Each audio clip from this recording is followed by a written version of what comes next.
Well, it's been a long time coming. In fact, you could say it's been a generation, even a lifetime, but we're there now. The national subsidy system is being abolished and a new era of council housing self-financing is upon us.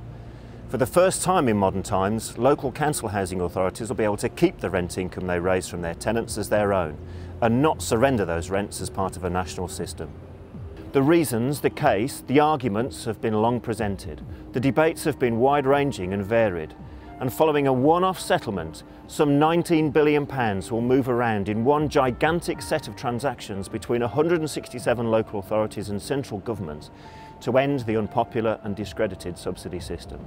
The details have been well rehearsed, from the headlines, the allocation of more resources following detailed research into spending needs for council housing, the incentive to borrow cheaply from the Public Works Loan Board, to the downsides of the imposition of a debt cap to prevent authorities borrowing too much too early with their newfound freedoms. To the more technical, splitting debt and doing depreciation for council housing properly for the first time, and developing long-term plans to maintain and sustain stock with a proper detailed asset management database.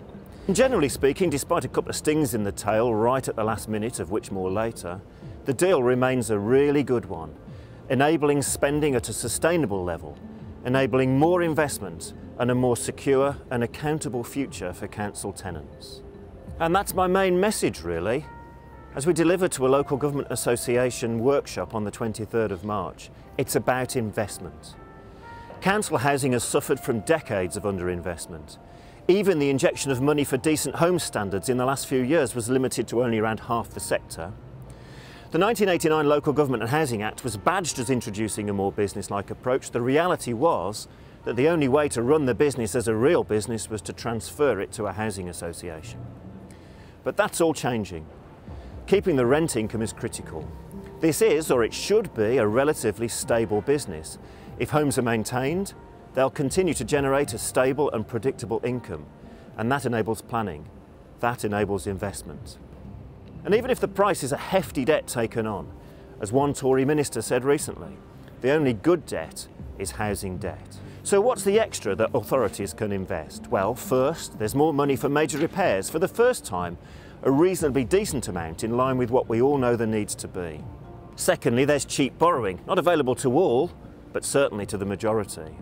Thirdly, there's future rents. As they rise with inflation, the opening debt shouldn't.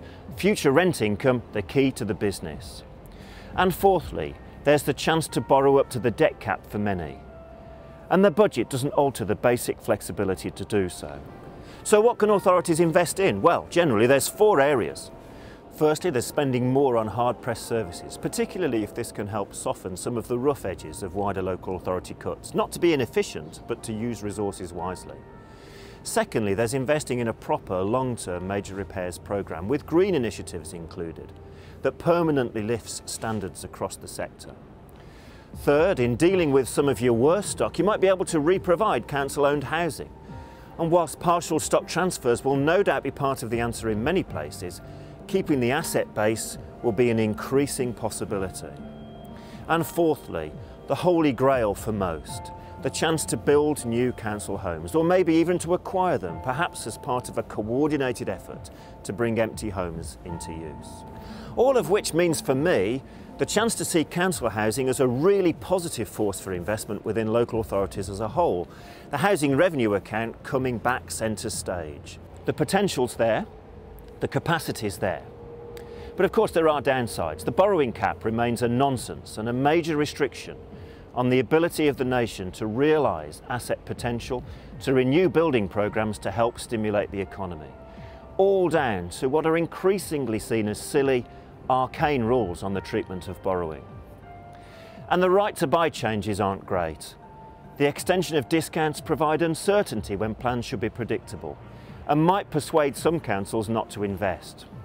Well, we are where we are with the discounts and councils should adjust their plans accordingly, but at least we get to keep the additional receipts locally if we want, and that would never have been the case before.